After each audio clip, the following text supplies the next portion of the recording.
What's up, guys? Kyle with Max Conversion here with you today to walk you through how to set up phone call purchase conversion actions through your e-commerce store. So if you have people calling in and then purchasing after the phone call without being on your direct online store, how do you attribute those people to Google Ads and how do you send that data back into Google Ads?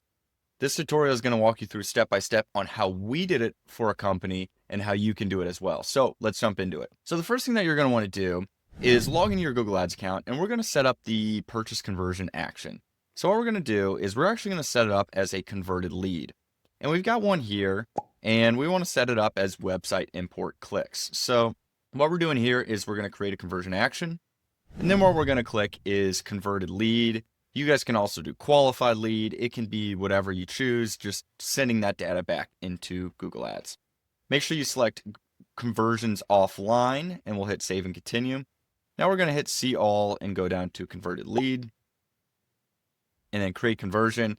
And then what we're going to do is just do an offline conversion. Now, if it asks you to add a source, you can either skip that source, or if it makes you add the source, just add any source. It does not matter. So what we want to do is we want to name this setup purchase from phone call. Let's say we're going to make sure it's a primary conversion action.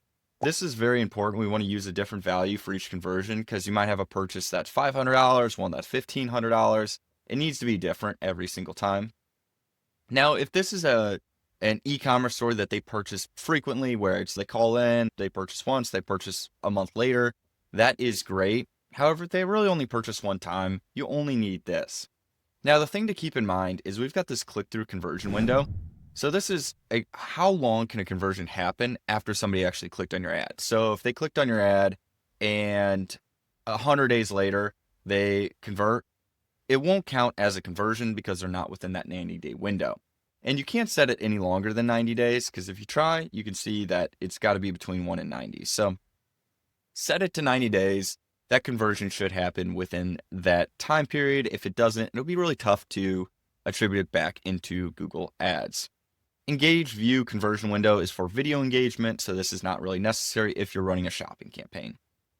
We like to use last click data attribution actually. We prefer it's a little cleaner data. However, data-driven attribution works just as fine. It'll attribute if they click on your ad multiple times across multiple different ad groups, it'll attribute the conversion to the variety of ad groups they've been to. So you can choose either. Last click is just really clean for us, so we'll do that. What you'll do now is you'll click done. Once that is done, and that did not work for us, so we're going to do conversion purchase. And we're going to do this, and we'll just hit done there. All right. Now, once that's set up, we've got our offline goal set up, and nothing's really happening right now. It's just a goal. It won't do anything. We need to connect it to a data source. So before we do that, we want to make sure that our tracking template is set up correctly so that we can attribute back into Shopify and into our CRM the correct attribution. So what we're going to do is we're going to jump over to admin and then account settings. And then what we're going to do is make sure that auto tagging is turned on yes here. So we've got our tracking here. And we'll have this tracking template down below in the description here, but you're going to want to copy this full-on tracking template and put it into the account level. So basically what this is, we're saying, hey, the source is Google. The medium is CPC, so in Shopify, it'll show as paid. It'll paid search. We've got our campaign ID here. We've got our ad group ID as well. So each campaign, each ad group has their own identification ID. It's just a sequence of numbers. We've got our specific keyword that converted on. We've got our match type. We've got our campaign ID again, our ad group ID again, and our creative. Excellent. Now what we're going to go ahead and do is jump over to our script. And once we jump over to script, we are going to set this up. Copy the script down below in the description. You're going to want to set this up with the exact same details here. And our tracking template is also located right here as well. And this is specifically for shopping campaigns. So if somebody comes in through a shopping campaign, we're going to be sending that data back into Shopify. And we're also going to be tracking this. This tracking template is very important for our CRM data or Zapier, whatever information, wherever you guys are collecting the customer's information, being able to send that data back into Google Ads. This tracking template is mandatory. So if you guys need to, go ahead and copy this tracking template. You can see there's a little bit of a difference. We've got our campaign name here, and we've got our ad group name here instead of our campaign ID. And we've got our IDs down this way. So just go ahead and copy this. And once you get that copied, you can go ahead and put that into the account tracking template. Now, what this basically does is if you guys want it to only fire on a specific campaign, you can name the campaign here, just whatever it contains. You can say, you can have each campaign contain something like shopping or ABC, D, or really any letter, anything that is an identifier. However, if you want to fire it on all campaigns, just leave these both blank. And basically what this does is it sets the tracking template at the ad group level. And so that any new campaigns that are added and ad groups that are added, this will fire and make sure that right tracking template is being added. And we've got a section here, right here, for shopping ad groups. So standard ad groups, shopping ad groups, they're a little bit different, so they require different code, and we've got all that set up here. Now, if you run this, you'll notice that the campaign ID and everything should fire. So what I'm going to do is go back into our tracking template and just make sure that this is updated to the correct one, as we want to make sure that campaign name is being tracked. Excellent. Okay, so for now, you're good to go in Google Ads. You've set up your script, you've set up your tracking template, you've set up your goal. Now what we want to do is jump over to your CRM.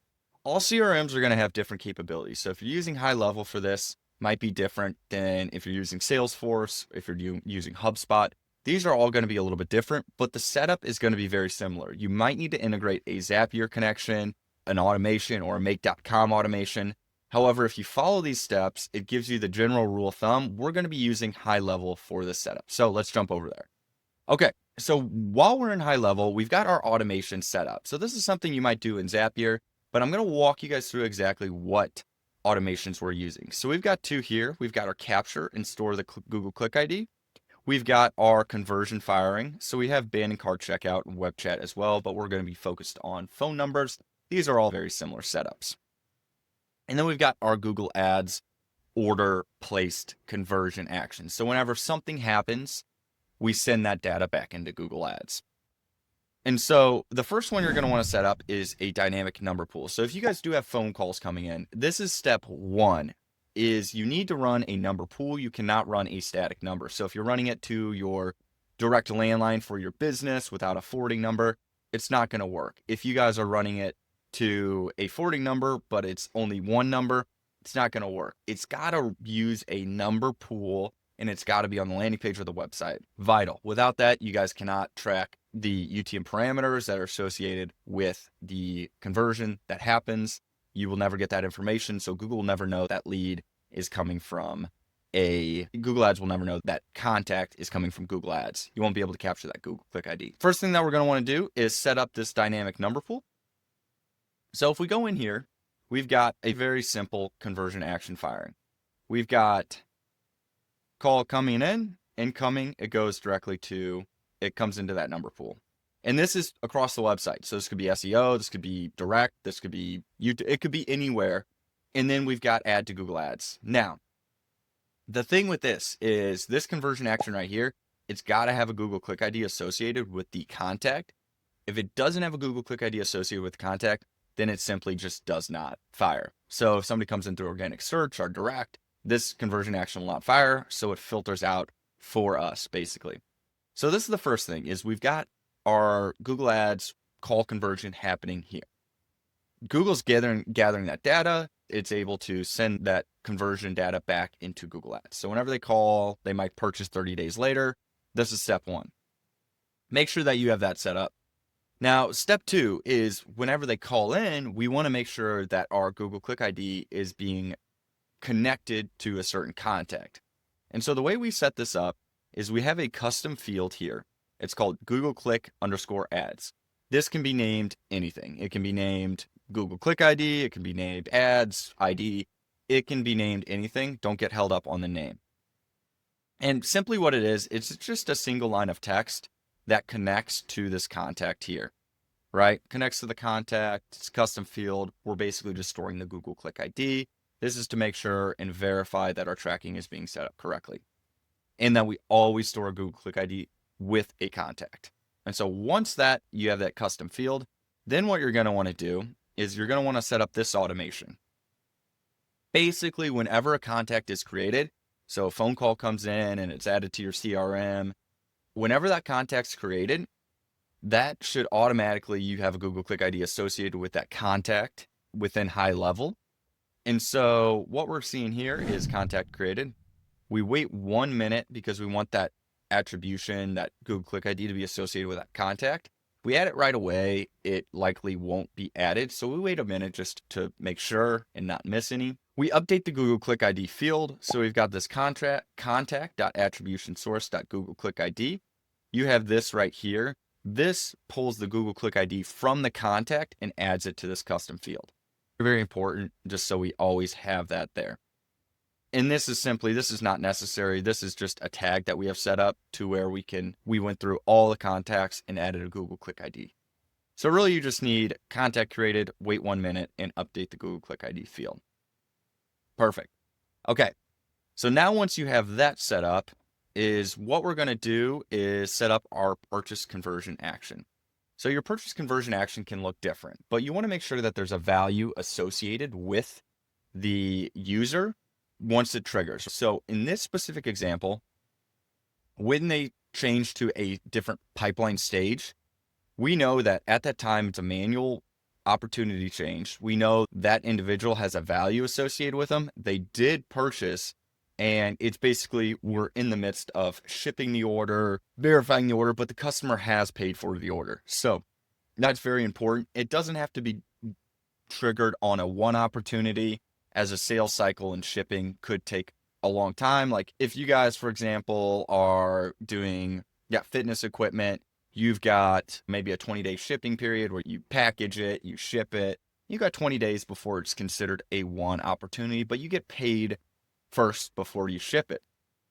So you want to get paid when you ship it, because the longer you wait, you're getting outside of that 90 days. And if you get outside that 90 days, then that conversion is not going to fire back into Google Ads. This is the way we have it set up: is pipeline stage, it goes to new open orders, and then we have add to Google Ads. Basically, the way we have this is you're going to have your conversion here, and we've got our setup phone conversion purchase here. So you would select that. For this example, we're going to keep it like this. Basically, adds to Google Ads, our currency is USD. We've got our opportunity lead value. So it's connecting our opportunity, and it's got the value of that opportunity there.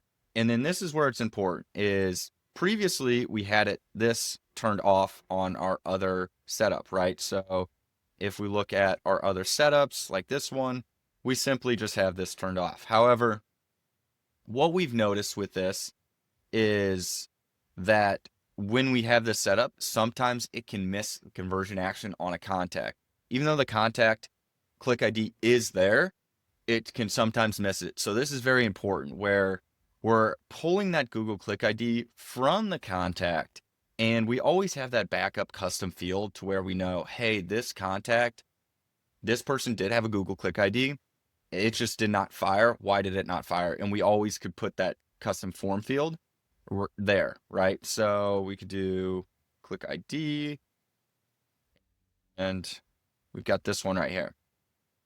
So we could always do this field. In this example, we're just doing this one because it's worked. We verified that it worked. But if you're using a make.com automation or a Zapier automation, you can push it to that custom field and then send it back as well. So this is really what identifies a Google Ads user. You got to make sure, no matter what you're doing, is you're capturing this ID here so that you can send it back into Google Ads. So once you're done with that, you'll hit Save Action. The G braid doesn't matter. The W braid doesn't matter either. Those can be tricky to capture. You can use them as a backup, but it's not really necessary for this. The Google Click ID does it for you. Do that. Make sure re-enrollment's on. If they're purchasing multiple times, they purchase 3 times within that 90-day window, you can send that data back. And that's really the full-blown setup, guys. Is the reason why it works is that tracking template is step one. You've got tracking template, you're capturing those leads on the back end, you're capturing their data, the UTM source and the medium, and you're tracking everything, the campaign name. And then on Google Ads end, as you've got your call coming in, your contact is being created. They've got all the data, the UTM source, medium, etc., associated with that contact. And then once you add the opportunity as one opportunity, or it can be just you're shipping the order, whatever it is for you guys, then you add it to Google Ads as, hey, this is a purchase for us. You've already got the value associated with it. You just need to keep doing what you're already doing. And you can automate that as well, where if you have a new open order in Shopify, it sends over to high level, tracks that value, that triggers the ad automation to send the conversion value. But this is exactly how you want to have it set up. It can be a tricky process at the end of the day, just making sure that tracking templates are firing correctly, they're firing on all ad groups. But this is the setup that we've used that works really well for companies that are wanting to track and send conversion value data back into Google Ads without a bunch of without a bunch of hoops, and not only going through the store directly. I hope this helps you guys. This is a big game changer in the Shopify space. It can be very complex at times, but I hope this video gave you some value. If you're setting this up with a different CRM, or you guys need help setting this up, you can always reach out to us at max-conversion.com. We're more than happy to help. We do this all the time for a variety of different companies, e-commerce, lead gen companies. We are setting this up. If you got use out of this video, make sure you hit the like button, smash the subscribe button, and stay tuned for more helpful Google Ads content.